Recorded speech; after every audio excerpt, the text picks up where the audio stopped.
Since you were last here, like, I've bought my house off the Earl of Bradford. This character rung up from Cambridge and said, you know, we're coming up to have a chat with you see. And Mr. just forgotten his name, but he liked to look at your steam engines. And I thought, and then Cambridge, you see, they big steam men down there, you know. And they would come up and I'll impress them with my steam engines and then I'll get a bit knocked off price at the house. Anyway, up they came and, you know, it happened to be raining that day, so we didn't bother going to work and we had steamroller taking over in the shed. And this man from Cambridge appeared to be quite impressed and said, well, how much will you give me? Well, in the, you know, for this here house, you see.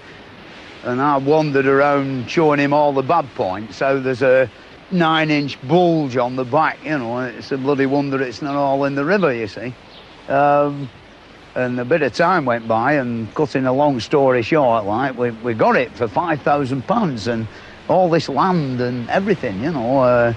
And so now it's up to me to, you know, stop the bloody thing slipping into the river. Oh, we're at Fred Dibnah's house, and it's a glorious day. I tell you what, it's a lot better than yesterday. And what a place! It's totally like what you see on TV. Nothing's changed apart from I think the curb's got a bit wide and the road's slightly different. The layout's different. But we'll talk about that bit in a minute. But the front still looks the same. Look, all done up, nicely done. Just don't use the front door because the lads who own it at the moment just work round the back and they have it as a car garage. And they have the kitchen as a mess room, but the rest of the house is locked off because they don't want to touch it. Good lads, you know. They know what they're doing. But it's a funny house after he died because everyone tried to turn it into a museum, a B&B, and it just didn't happen. And then he tried selling it for stack loads of money. I think it sold for only over 200,000 in the end. Me and cameraman could have bought it well under our budget. We could have been living here. Thomas Edward buys Fred Dibnah's house. Wouldn't that be good? Anyway, I'm getting sidetracked. So here it is. It's actually 121, not 124, 121. And it's Earl of Bradford Estate Gatehouse originally. Look, 1839, I think it is. No, 1854 it is, and it's a grand house. It is a proper gatehouse, lovely. And you can see, Fred, I like this. You can see where he's put his big bars and his nuts on it, and he put them in, but the road was more here then, and he's putting them in because his back wall was bulging out, and he had to bring it in.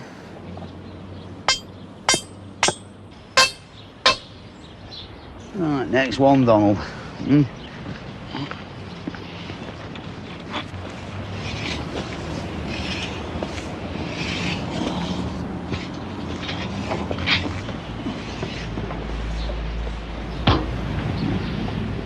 You don't fall off there. No. You've got the square bit out the middle. Well, very. It don't matter really. Just keep screwing. It'll do that. Right. Oh, that's it. Beautiful. He was always scared of it falling out, and he heard an explosion one day, and it was a gas explosion, and he thought all the back wall and his house had come out. I think I was lying in bed and there were one hell of a bang. And I thought, that's it, the backs fell out. The outside 4.5 fell out of the bloody place. And we're under a bit of a misapprehension. It was actually a gas explosion, you know. Like, the wife come running upstairs screaming, no eyebrows, a big hole burnt in front of her dress. Bloody gas cooker had blown up. But I think a guy came up from down south, and he said, oh, I'm pressing with my tractor engine, and he got his tractor engine out, frapping over, and he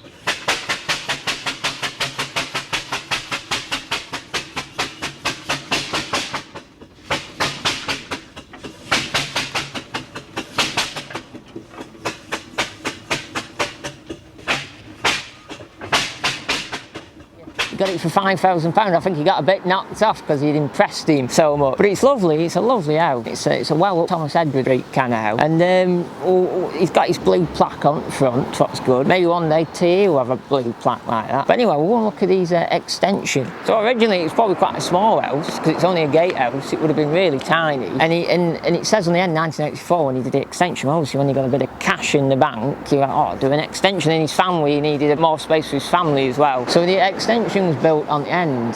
And that ball on the end up there, it's not the original ball because it doesn't look big enough. He got this ball and he was stood with one of his guys. Someone found it, some teacher's house, and he think he'd sell it. And he's looking over at wall with this big ball in some guy's garden. He said, well, next to Fred, he said, well, he's a teacher and he's always talks about bringing his children out your yard, Fred, and we'll maybe get that as in exchange of payment. Oh, do you think we'll get it off him, like, you know? I don't know. I'll have a word with him. I'll probably see him tonight anyway. I'm doing a job for this guy here. Yeah. When I came up last time, I spotted it in the garden. I didn't say anything to him then. Yeah. But that's the one. It's perfect. Yeah, it'll be just right. Proportions, won't it, for top of gable end? Could do with two of them, really. Well, there's another one somewhere. Yeah. You think we can get it off him? Oh, I think so, because I know the guy who owns this place. Yeah. And he's a teacher, you see. Yeah. And I know that in fact, he mentioned he'd like to bring the kids down to your yard to see the engines, you see.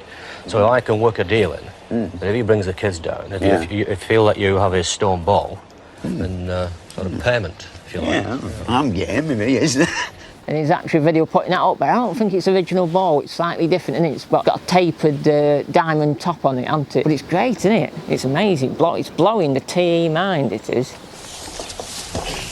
Got us all. Right. Well, got it on that. Yeah. On that pin. Oh, wait a minute, we might all end up with big what's this, have you? Okay. So, that's it. How's that? Superb. Yeah. How's it look? Looks all right from up here. Yeah. Oh, it's terrific, isn't it? Yeah, a lot better than the other thing. Let's go downstairs and have a view across the road. Yeah. Don't think it'll blow away so easy, will it? Oh, 1984. That's when he did this extension. And he had all scaffolding round here on TV. It was good. And he's putting his ball up. And he's going in and he gets that nice sort of industrial scene and he puts it on top of his bed when it's all finished. And he's been up all night doing all his sanding and his floorboards.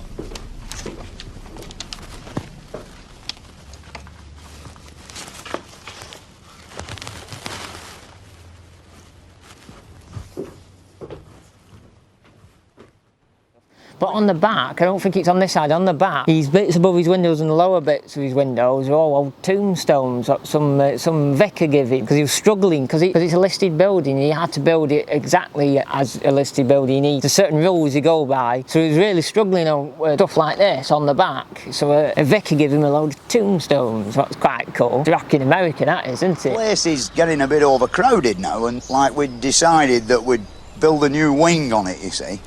And so the thing is, with it being a listed building, everything's got to look just right.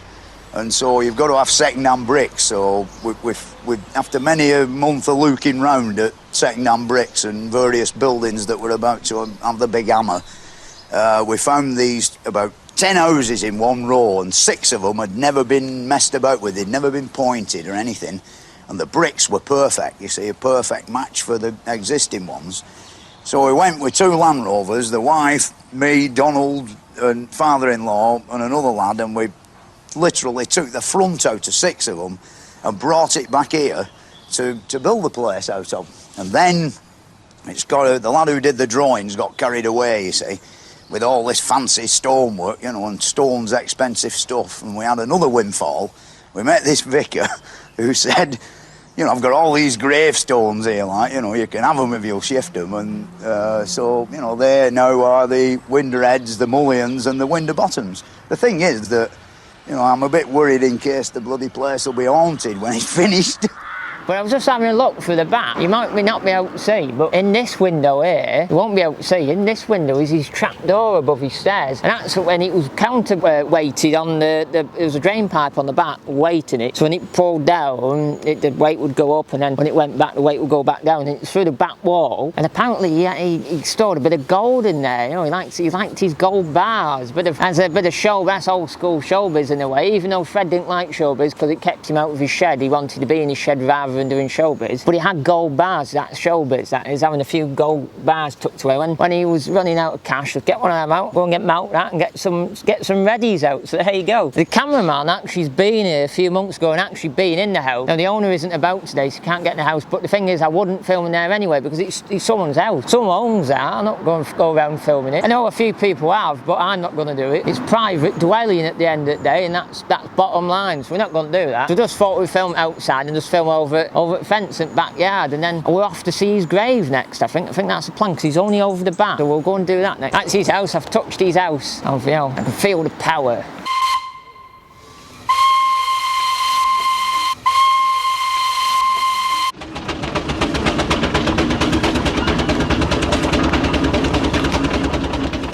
We're at Tongue Cemetery. It's just round the corner from Fred's house. It's actually in Woods, the house. He always said he always fancied getting fired into the river in a coffin. That's what he always said. But anyway, we come in for the main entrance up there, and you come through the big grand gates and some cobbles, and then it goes onto tarmac. And then you come down along straight, and your first left is this here. And you come down your first left. And actually on the corner of the first left is where he was talking. He was leaning against the stone, and he was talking about there's actually a man in here who was eaten by a lion. And the first man in Bolton. My house is sort of just over there behind all them trees. Like in between there and here, there's the river. And then this, of course, is the cemetery, you know, where we'll all end up eventually. In here, actually, somewhere, there's the first and I think only man in Bolton to be killed by a lion. It seems that they'd not quite got the preparations right. Like they got this big cage at the local Wakes Week thing in 1890 something, and they had these braziers with big long iron rods, you see, and somebody forgot to light the bloody fires, you know. Like, anyway, the lion got the man, and there were no iron rods, red hot iron rods for get him off him, and so he ended up in here, poor fella, you know. So he was up there talking about that, and he was talking about the tombstones that were in the river when you had a great flood, and it ripped some of the tombstones, so you can still see them in the riverbed. They had a big flood once, and it washed one or two of them down the river, you know, like the corpses there is. The thing is that, you know, I don't know whether there's any truth in it or not, I don't know, but I know down in that riverbed there's all sorts of gravestones. And then you get to this junction here and you can park to it right, and where T's brothers stood behind me, that's where his grave is. It's not grand as you'd think it'd be, it's very subtly done. It's quite good, it's how I would have it. And he's just up there, so we'll go and have a look.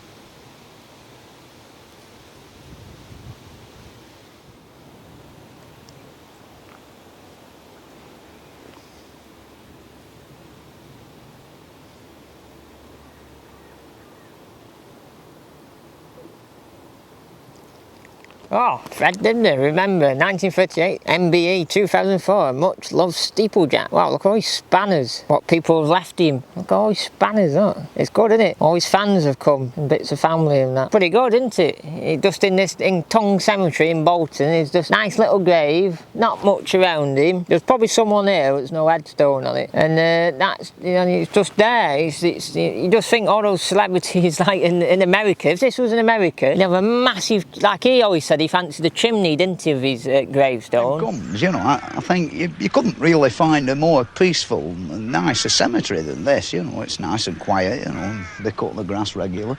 Not that you'd notice, like, when you're 6 foot under, but it's much nicer than being turned into a little plastic bag or a tin can full of fag ash, isn't it? And Sort of besides, I wouldn't mind building my own gravestone, you know, like make one like a chimney with a staging round the top, you know, lightning conductor on and everything.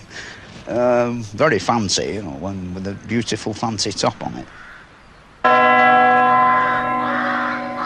But in America they would do that, they'd go over the top with it, but us being Brits, we're very sort of like it just right and just nice and not a lot, we don't like shouting about ourselves, that's what I'm trying to say. So there you go, and it's good, isn't it? So that's, if you want to come here, Tongue Cemetery, Bolton, you come through main gate, you come along there, first turning on your left, and you come down, and then you get to behind us.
Park up on the left, Livia RBW's parked down there, and you come, get to there, and you just walk straight up here, and it's there, slap bang. But I want to show you something on his grave, what's a bit of, not many people see when they come and see it. And always remember, when you come in a graveyard, never step on people's things, you've got to step over them. It's like when you walk over trees, you never step on the roots, because that's their feet.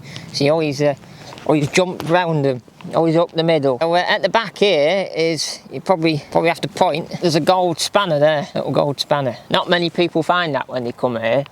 It's sort of, as Greg Billington, one of my patrons, so that's an Easter egg, that. It's got a little gold spanner on the back. I just think they came here with his tractor engine and with his coffin on back, and it's filmed in here somewhere on these roads. Pretty good, isn't it, when you come back all these years later to see the lay of the land, I like that word, to see the lay of the land of how it all happened with TA. So there you go, there's his grave.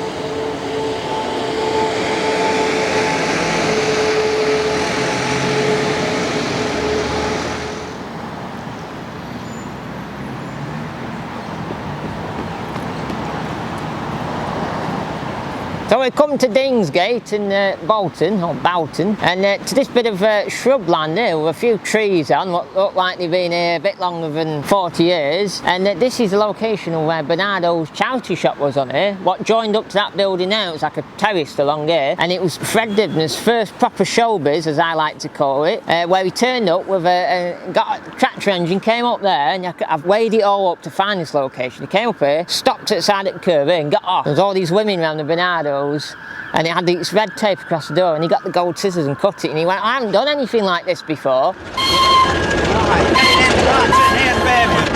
not stay behind.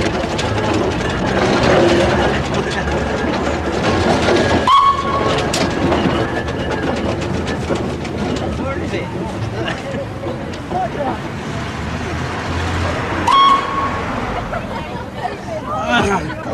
Then, good morning. It's very nice to see you again. Thanks very much for coming. You got the scissors? Yes, I have got the scissors. On behalf of Bernardo, thank you very much for coming. I'd like to first of all give you a badge. You got the champagne? Now, Bernardo, help her. If you'd like to step this way, the ribbon awaits. Morning. Hooray! Never done anything like this before, you know. restaurant. Yeah, you're right, love, there is. Oh, yeah. And the lady in the background said, "There's always the first." And he went, "Yeah, you're right, love." And he cuts it and he gives the scissors back, and then he's inside talking with them, drinking champagne. Drinking champagne. Oh, there's another one. Oh, it's all going on. He was drinking champagne and he was telling all these women in Bernardo's that tractor engines don't answer back. You just hit him with a hammer, you know. And his first wife, Alison's there, just laughing at the side of it. I now pronounce this venture duly well and going, you know. Ah, put the claw sign the other way around. Right. That's Right. it. Thank you very much. Oh. Oh, yeah, love, you can have your scissors back. Put your finger over it, all quick. Oh, you just think Thank you very much. Thank you. Good help. Cheers. Traction engines are good things, they don't answer back, you know. You can hit them with the hammer, you see. And they don't send out, you know. How much time do you spend on your traction engine? Oh. Well, it's breakfast with it, it's dinner with it, it's tea with it, and then back out.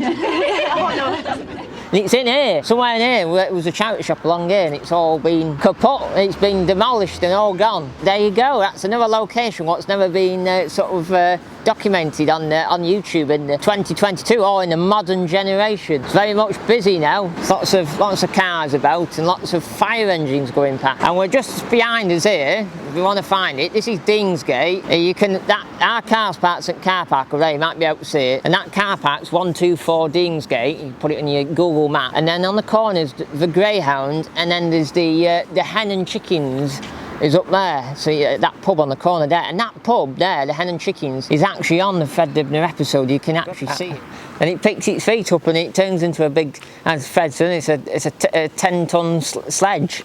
And it was down that back hill there, and we'll show you what he hit into now.